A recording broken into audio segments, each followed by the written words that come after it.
On the surface, these islands and inlets appear pristine and untouched. But the First Nations people that live and work here have witnessed a change in the waters surrounding their home. We're here today to do some monitoring of the kelp because we as First Nations people have noticed the kelp changing over the past few decades, and we decided to start putting scientific studies to it. Kelp forests are one of the most biodiverse ecosystems on Earth.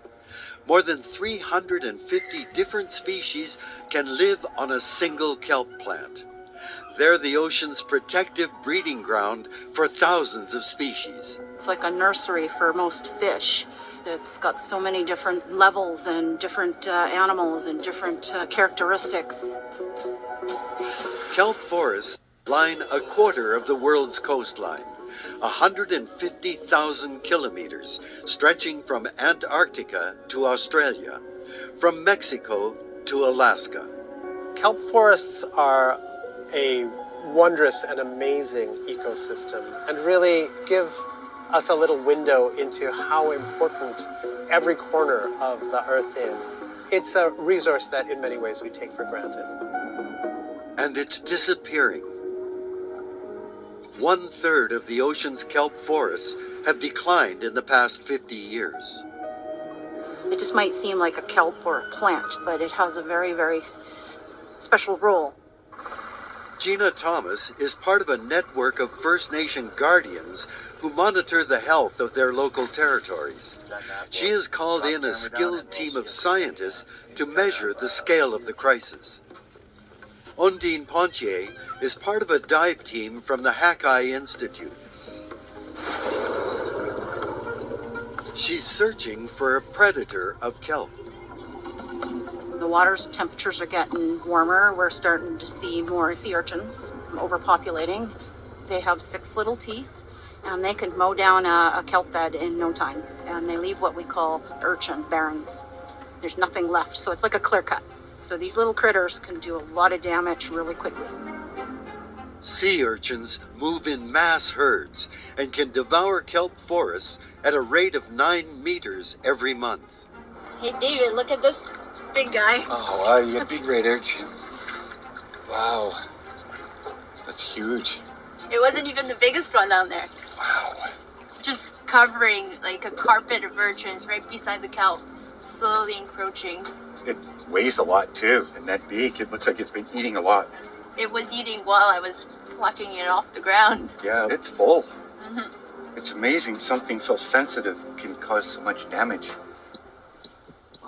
Next, the divers will measure the decline of the kelp. Without it, entire ocean ecosystems will collapse. It's important to map kelp because it's an indicator species of how healthy our coast is. And so what we really need in order to understand how kelp is changing is to make really good maps of where the kelp is right now. The plan is to map the kelp forest in 3 dimensions. We use drones for kelp monitoring, and it flies back and forth, capturing the entire extent of this bay, and then we turn that into a map later once we're back in the office. With the drone working overhead, the underwater team measures the kelp's density inside a preset grid. Our team, as the scuba units, we get to go underwater and look at how much kelp there is. We're gonna put out these buoys that we have here so that the guardians can have a reference as to where we are underwater for their surface surveys. We fly the drone at the same time that the divers are out with buoys. And what that lets us do is understand where they are underwater when they do. Heading towards Maud Island, guardians from 6 island First Nations prepare for another day of learning. Our guardians are basically the stewards of our lands and sea. Our guardian department strives to take care of everything from the tops of the mountains to the bottom of the ocean. They are stewards who monitor 8 million acres of northern Vancouver Island right up to the south central coast. They've gathered this week to exchange ideas and to expand their knowledge. They're all very special people, and to have the passion for what we do is, it's not something for everybody, but it's really important to all of our nations to carry on this work. Today's learning is all about legally harvesting kelp. As environmental protectors, they also have to know how to educate the public on impacts incorrect harvesting can have. It plays a very important role in our environment, not only with oxygen, but all our little sea creatures.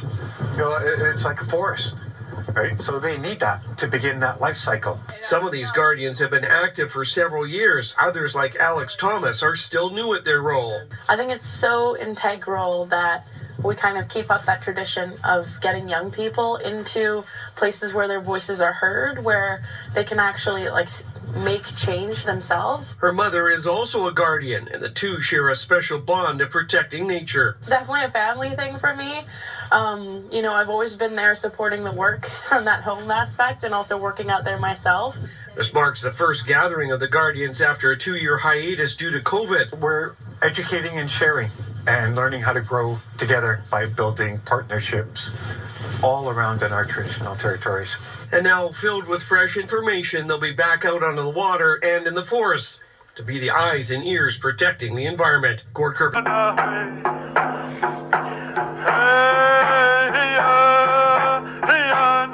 Guardians come together twice a year to share stories of the work that they do throughout the year. And the fact that this is done in typically December or the winter, it's no accident. It's very close to, historically how we would organize and spend our time in the winter with the shorter days. So there are other government agencies and other partners that come and give presentations to kind of recap some of the things that took place over the year. But the big excitement around it is the fact that all these different nation programs get to come together and are able to take pause and reflect on that. They are the ones that are on the front lines to ensure that our stewardship principles and values are enforced. Our guardians are first line of defense. They're our last line of defense. They're our eyes and ears out there for us policymakers to understand whether the policies we're developing are effective or not. Our guardians are the litmus. Some of the decisions we've made are how we need to learn to make decisions with a little bit more foresight into them. For far too long, we've depended on other levels of government to provide the oversight in our territories, and it's really left us in a position of disrepair. So our communities have decided to take it upon themselves and grow these programs with our own people for 10,000 years. The Guardians are very important to us. They're our knowledge keepers. They know the land. They walk on our land. I think it's one of the most important jobs there is in our communities to have. We're a remote nation that has a lot of territory with very few people in it and very few eyes on what's going on in our territory. So having them out there and keeping an eye on things is important to us. For thousands of years, there was people just like myself. You're the driving force. You're that boat that needs to hold everything up. It's up to you to represent properly, to make sure that your leadership's message is sent, and in a good way. The Guardian gatherings are important for the well-being of each individual nation, and I find that they are important for the Guardians to collaborate with each other on things that work well and things that need improvement over time, and understanding our leadership and their decisions on what is a priority to our nation. It's good to intermingle and discuss what you've gone through that season, because everybody kind of goes through the same experiences, maybe just not the same way. Just think differently or do something differently or may have a different idea, and just being able to share those ideas with any one of them is quite helpful.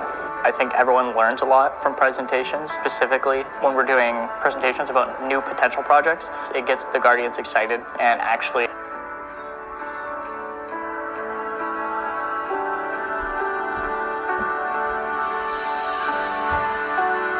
we're all as one, like we're all doing this. For me, the most enjoyable parts of the gathering is just socializing with everyone. That's the biggest thing for me, and I think that's an important thing for us Guardians too, is to always have that good relationship with each other.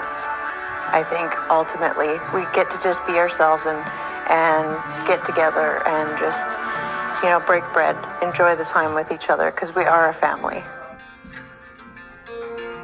It's It's important that people know when we come together here that it's for a reason to make everybody better in this room and to become more professional so we can go out there and build our partnerships and relationships to do a better job and to take the workload off of other people so we can take that on and learn how to take care of our own traditional territory. Not the way they want it done, but the way we feel that it needs to be done. I think this is a really team-building experience for everybody. It's a wonderful thing. There's a sense of brotherhood here as well. We all want the same thing. We're all working towards the same thing. Seeing people with similar energies or energies that are uplifting is very important to me. It helps my batteries, my internal batteries, be lifted, and it's just exciting. A deep understanding of their cultural connections to the land, to each other, and the relationships that have existed for thousands of years. It's critically important to the success of these programs for our communities. So this gathering is like a reflection of how you come together and share those stories. The benefits of that are immeasurable. Being with the other Guardians, it strengthens our connections. We are on the leading edge of creating solutions for, ourselves, for our job, for the world as a whole. I believe it's really important to be here and just listen to the name, Guardian Gathering. It's the gathering place where we all come as one.